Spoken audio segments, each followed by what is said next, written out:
Hello friends, मैं हूं प्रदीप। जैसा कि कल हमने डिस्कस किया था कि ट्वेल्थ के बाद क्या क्या किस किस एग्ज़ाम की हम तैयारी कर सकते हैं। आज हम आपको बताएंगे कि कल हमने ये चर्चा की थी कि अगर आप मैथ से हैं तो किस स्ट्रीम में जा सकते हैं, अगर आप ह्यूमैनिटीज से हैं या बायो से हैं तो किस स्ट्रीम में जा सकते हैं। आज हम ये डिस्कस करने वाले हैं कि इंटर के बाद हमारे पास क्या क्या ऑप्शन हो सकते हैं।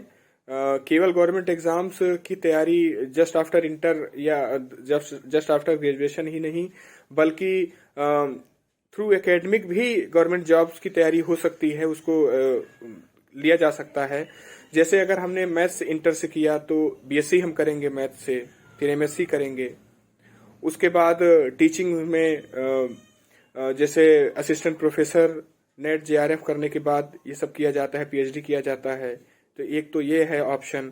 इसमें थोड़ा सा टाइम लगता है क्योंकि आप इंटर के बाद ग्रेजुएशन करेंगे, फिर पीजी करेंगे, फिर नेट क्वालिफाई करेंगे, जेआरएफ, उसके बाद फिर असिस्टेंट प्रोफेसर के लिए ट्राई करेंगे। तो उसमें जब होगा आपका, तो एक तो ये तरीका है। दूसरा तरीका ये है कि इसमें थोड़ा टाइम टेकिंग है, और जो दूसरा तरीका है वो क्योंकि आप पीजी के बाद स्टार्ट करेंगे, आप अप्लाई करना स्टार्ट करेंगे, और इसमें अगर आपने इंटर के बाद से ही ये मन बना लिया कि हाँ हमको गवर्नमेंट जॉब पानी है, तो इसमें क्या होगा कि आप इंटर के जस्ट बाद से ही स्टार्ट कर देंगे। तो जो आपका स्टार्टिंग पॉइंट है वो उसमें डिफरेंस है, भले ही कम से कम 5 साल का डिफरेंस है। तो आपकी फैमिली सिचुएशंस क्या क्या हैं, आपकी लाइबिलिटीज क्या क्या हैं, इन पर भी डिपेंड करेगा कि आप किस डायरेक्शन में जाएं।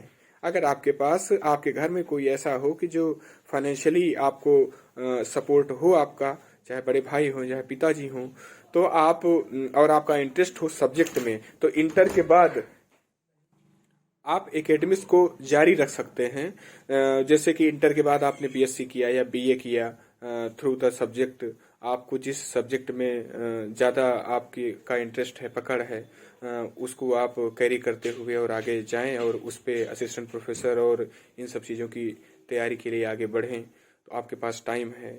अगर आपके पास टाइम कम है तो इंटर के बाद फिर एक्स ग्रुप और वाई ग्रुप का जो एग्ज़ाम होता है, एयरफोर्स में, नेवी में एग्ज़ाम होते हैं, और लेखपाल, ये सी क्लास के जो एग्जाम्स हैं वो इंटर के बाद, मतलब इंटर उनके एलिजिबिलिटी मांगी जाती है।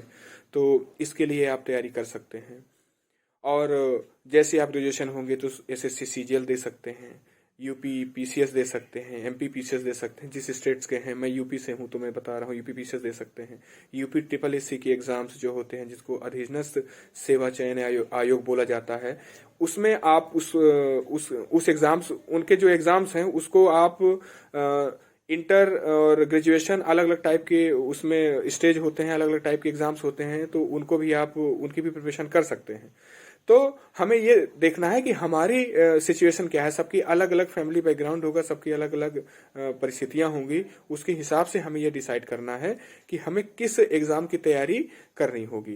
तो जैसे कल मैं चर्चा कर रहा था कि बीएससी एजी भी कोई कर सकता है। देखिए, एग्रीकल्चर में पशुपालन और फार्मिंग बहुत सारी चीजें आती हैं, केवल खेती ही नहीं होता है एग्रीकल्चर का मतलब, जैसा कि मैंने थोड़ा सा कल पॉइंट आउट किया था आपको।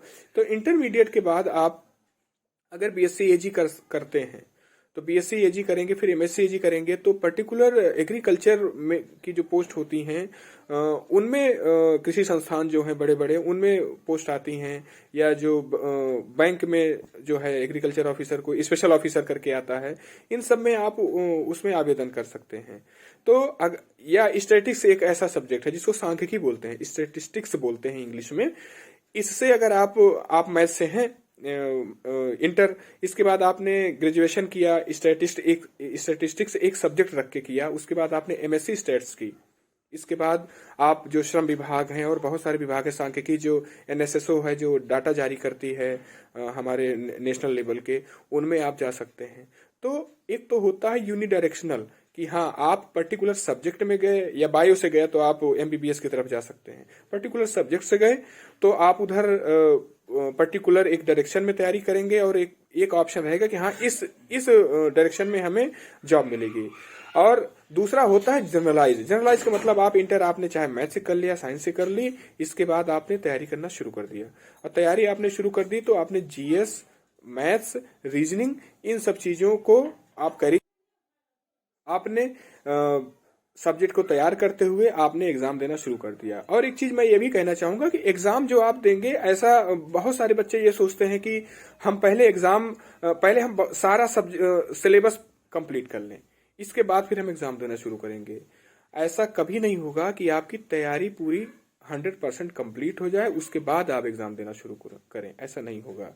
आप ये मानिए कि कम से कम 50 से 60% सिलेबस आपका अगर पूरा हो तो आप एग्जाम के लिए ट्राई करना शुरू कर दीजिए, ताकि आपने जिस डायरेक्शन में तैयारी की है वो डायरेक्शन सही है, वैसे क्वेश्चन आ रहे हैं कि नहीं ये पता चल जाए पीछे से आप, ताकि रिवाइज भी कर सकें अगर कोई गलती है और आगे वो गलती दोहराए ना।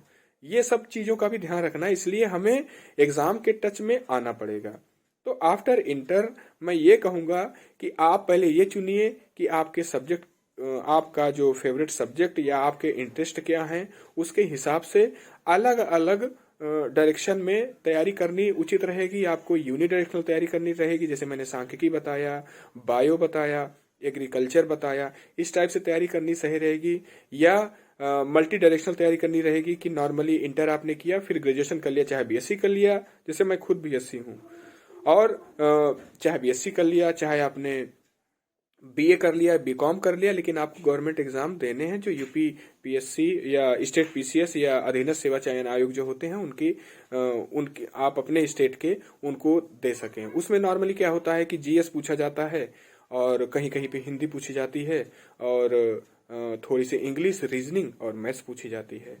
तो आप इंटर में अगर आर्ट्स से हैं तो आप इतिहास भूगोल सब कुछ पढ़ के आए हैं, अगर नहीं है मैथ्स से हैं तो आपको पढ़ना पड़ेगा। तो कोई बहुत बड़ा टास्क नहीं है, सारी एनसीईआरटीज पूरी करनी होगी, जिनका कि हम कोर्स आगे चलाएंगे, क्लासेस लेंगे, एनसीईआरटी कैसे पूरी करनी है, हम मैप्स बताएंगे। हमारे शैलेंद्र सर ने मैप्स स्टार्ट कर दिया है कि कैसे ज्योग्राफी में देशों को पहचाने, महाद्वीपों को पहचाने, द्वीपों को पहचाने। तो हम ऐसे एक स्टडी की तरफ आपको मोल्ड करना चाह रहे हैं, एक ऐसा डायरेक्शन देना चाह रहे हैं कि आप ये समझ सकें कि आपके लिए क्या सही है और उस डायरेक्शन में आप तैयारी करें। जो पिछले मतलब आगे कई सारे बच्चों के साथ ऐसा होता है, 2-3 साल ऐसे निकल जाता है कि वो समझ ही नहीं पाते कि उनके लिए क्या बेटर था। तो अगर आप हमसे जुड़े हैं तो हम आपको ये बताने में सर्वप्रथम ये मदद करें। क्लास तो हम लेंगे ही, लेकिन सर्वप्रथम हम ये आपकी नींव बनाने में मदद करना चाह रहे हैं कि आप किस दिशा की तरफ तैयारी करें, आपके लिए क्या उचित रहेगा। तो ठीक है दोस्तों, अब हम इस वीडियो को समाप्त करते हैं और कल एक नई एनर्जी के साथ हम आपसे फिर मिलेंगे, एक नई स्ट्रेटजी के साथ, एक नई जानकारी के साथ मिलेंगे। और कमेंट सेक्शन में आप बताइएगा ये वीडियो कैसा रहा, कितना इन्फॉर्मेटिव है और हमें किस टॉपिक पर वीडियो बनानी चाहिए, आपकी क्या क्वेरीज हैं। Bye bye.